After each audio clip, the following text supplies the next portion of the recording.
Now I've got Seun Ajidagba, who joins us, a cricket enthusiast, to give us more insight of how Nigeria performed and, of course, what to look forward to from the Yellow Greens. Welcome to the show, Seun. It is Monday, and, of course, you are looking well suited for Monday, dapper than ever. Great to see you, freshman Seun. Thank you very much, my brother, my friend Udoka Njoku. Super excited to be part of your show in the game.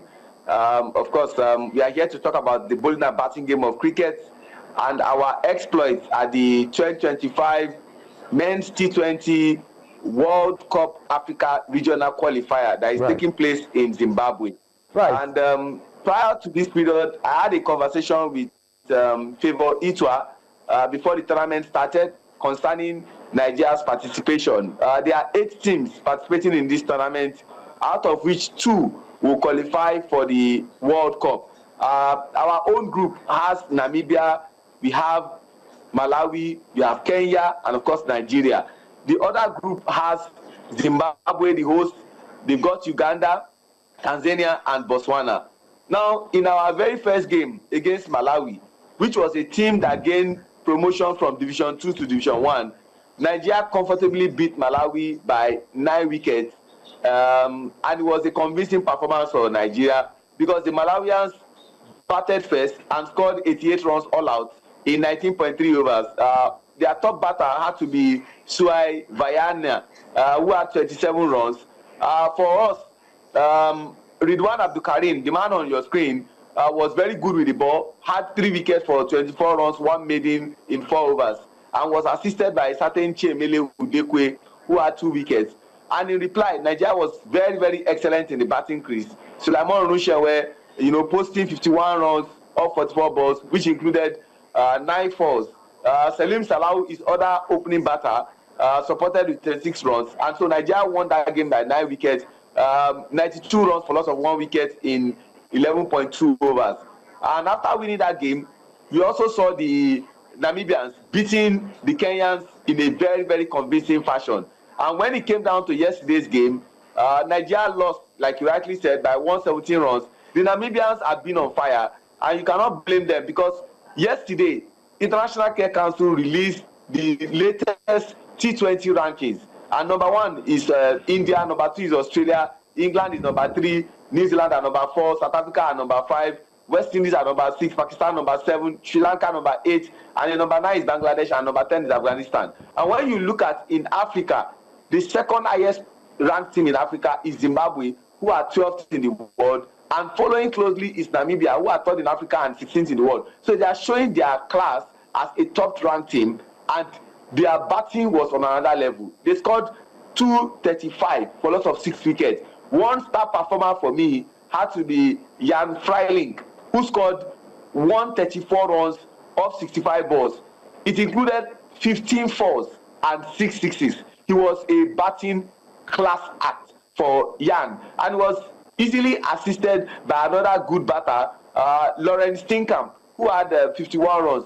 But for Nigeria, that run was a very, very high total in the first innings. So it was going to be difficult for us to surpass such a run in the second innings. And we were able to only post 118 runs for loss of 9 wickets. And our top batter had to be Sulaiman Rushewe, our opening batter, who had 28 runs. Our captain, Sylvester Okpe, had 24 runs. And contributing again was Seun Ajidagba, who had 16 runs. But I must say something here, Udoka, that after 2 rounds of matches in our group, Nigeria are second on the log. Topping is Namibia, who have played 2 matches and won 2 matches. And in cricket, every win is 2 points, unlike in football, where yours is 3 points. Yeah. So Namibia have 4 points from 2 matches. Nigeria has 2 points. Malawi has 2 points, and Kenya has no point. I was surprised today when Malawi beat Kenya because I never saw that coming. Right. Kenya are not a small fry in Africa, but for Malawi to beat Kenya, was in our own favor. By virtue of that win, it meant that the last game that will take place tomorrow, because today is rest day, at the Takashinga Sports Ground in Harare, means that the Kenyans have to beat Nigeria silly to get a chance of playing the semi-final, and it can never happen because the way it is now, they need to win with about 200 runs or beating us with about 10 wickets. Because looking at it, in football, you call your own goal difference. That is a subtraction of the goals for and the goals against. But in cricket, we call our own net run rate. And I looked at the net run rate of the Namibians. Those ones are untouchable. They are playing Malawi. They will beat Malawi. We always say that cricket is biscuits, but not in this case. Right. Malawi will lose to Namibia. And that means that they will go 3 out of 3. But what I am looking at is that even if Kenya beats Nigeria, Nigeria will still get a semi-final ticket. And why am I saying this? Is because Nigeria has a net run rate of minus 1.373. The Malawians, who are third on the log with 2 points, have a net run rate of minus 3.718.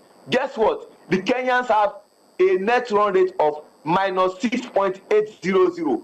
So if you look at our own minus 1.373, and then you are looking at the people we are playing who have a net run rate of minus 6.800, it means that they need to beat Nigeria and beat Nigeria silly. But I think that Nigeria have it in them to even beat the Kenyans. And even if the Kenyans beat us, there is no way they'll get to semi-final. So I am already tipping Nigeria to be in the semi-final. But here is the twist. We are going into a group where it's already settled. There are 2 semi-finalists. Zimbabwe are topping. They played 2 matches and they've won 2. They've beaten Uganda and they've beaten Botswana. Tanzania are also, 2 out of 2. They've qualified for the semi-final.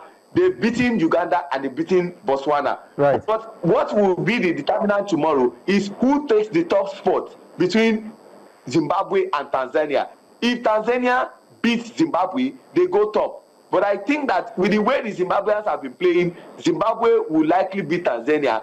And that means that Nigeria will now go and meet Zimbabwe in the semi-final, because I'm already looking beyond the group stage. All right. But the talent that we have in our group, in our team, gives me reason to say that anything can happen. When you have players like Captain Sylvester Okpe, Isaac Okpe, Isaac Danladi, Sulaiman Rushewe, Selim Salau, Solomon Chilemaya, Peter Aho, Prosper Husseini, David Ankra, you can beat your chest to say that these guys on their day, if they apply themselves, they will get a result. So one other thing that gives me joy is that if we get that semi-final ticket, which mathematically we have gotten, Nigeria will not be relegating to Division 2.